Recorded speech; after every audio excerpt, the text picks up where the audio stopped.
की बढ़ती कीमतों से जल्द राहत मिलने वाली है। खाद्य सचिव सुधांशु पांडे की माने तो एक हफ्ते में दाम कम होने लगेंगे।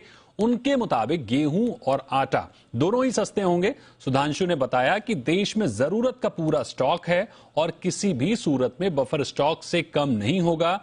वहीं खाने के तेल को लेकर उन्होंने कहा कि खाने का तेल भी सस्ता होने लगा है। इंडोनेशिया पाम ऑयल पर बैन को जल्द रिव्यू करेगा और उसके बाद और तेजी से दाम कम होंगे। वहीं गेहूं के एक्सपोर्ट पर रोक लगाने के फैसले को लेकर कॉमर्स सेक्रेटरी वीवीआर सुब्रमण्यम ने कहा कि यह सरकार का आदेश परमानेंट नहीं है और यह सिर्फ मौजूदा परिस्थितियों को देखकर लिया गया है। इंडिया जो सेकंड लार्जेस्ट प्रोड्यूसर है व्हीट का, लेकिन बहुत बड़ा एक्सपोर्टर नहीं है। आप जो टोटल दुनिया में करीब करीब 254 मिलियन टन का एक्सपोर्ट होता है, उसमें हमारा सिर्फ शेयर 7 मिलियन टन है। तो हमारा एक्सपोर्ट में बहुत बड़ा शेयर नहीं है, लेकिन वो प्रेशर इंडियन मार्केट में आ रहा था और उससे इंडियन मार्केट के प्राइस बढ़ते जा रहे थे। क्या आपको उम्मीद है कि इससे प्राइसेस होंगे कम और कब तक होने की उम्मीद है?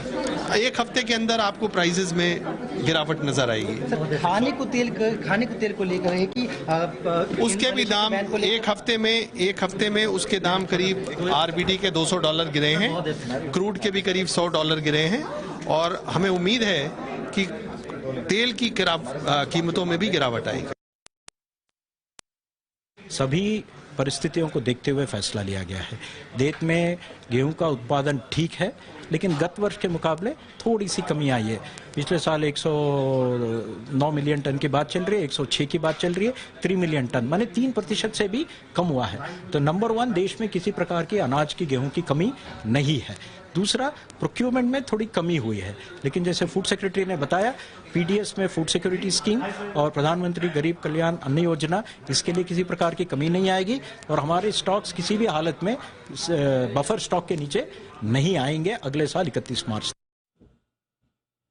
और इस खबर पर ज्यादा जानकारी के लिए हमारे साथ जुड़ गए हैं हमारे संवाददाता अम्बरीश पांडे।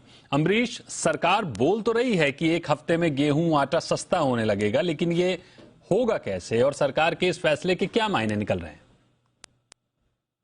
दीपक, सबसे पहले तो सरकार का साफ ये कहना है कि ये जो कुछ भी हुआ है सिर्फ सेंटिमेंट्स की वजह से हुआ है। एक सेंटिमेंट ये हुआ कि गेहूं की कमी है, रशिया यूक्रेन का जो युद्ध है वो थोड़ा लंबा खिंच गया। उस सेंटिमेंट की वजह से जो सबसे बड़े एक्सपोर्टर थे रशिया और यूक्रेन, उनकी तरफ सप्लाई कम हुई है और वो जो सेंटिमेंट आगे बढ़ा है, इसकी वजह से बाकी जो देशों ने गेहूं का जो इंपोर्ट है वो बढ़ा दिया। उस वजह से इंपोर्ट तेजी से बढ़ने लगा, भारत से एक्सपोर्ट तेजी से बढ़ने लगा है, तो दाम बढ़ने शुरू हो गए थे। और इस दाम बढ़ने की वजह से कुछ देशों ने भविष्य की योजनाओं को ध्यान में रखते हुए होर्डिंग शुरू कर दी थी।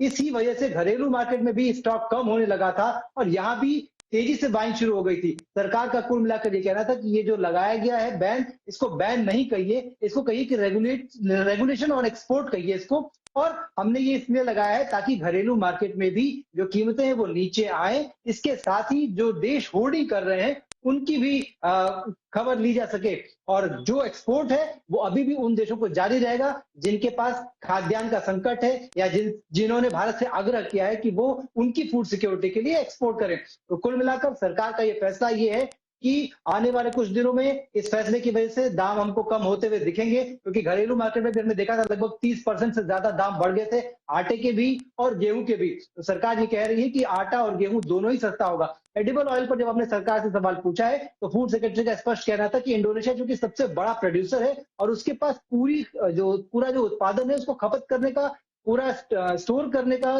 कोई भी इंफ्रास्ट्रक्चर नहीं है। ऐसे में उनको रिव्यू करना होगा और आने वाले एक हफ्ते में वो रिव्यू कर देंगे और उनके रिव्यू के साथ ही जब एक्सपोर्ट का उनका बैन हटेगा तो सप्लाई बढ़ेगी तेजी से और सप्लाई बढ़ने के साथ ही तेल के दाम भी कम होने लगेंगे। उनका एक अनुमान ये जरूर है कि पिछले 2 दिनों में बीवीडी के दाम कम हो रहे हैं। ऐसे में आने वाले कुछ दिनों में सरसों समेत जो बाकी तेल है उनके दाम भी कम होंगे। तो कुल मिलाकर देश के लिए या आम जनता के लिए अच्छी खबर ये है कि तेल आटा सस्ता होगा। जी बिल्कुल अम्बरीश, तेल आटा सस्ता होगा तो जाहिर सी बात है कि किचन का जो बजट है वो भी संतुलित होगा। बहुत बहुत शुक्रिया हमारे साथ जुड़ने के लिए और इस अहम खबर पर अपनी विस्तार से राय देने के लिए।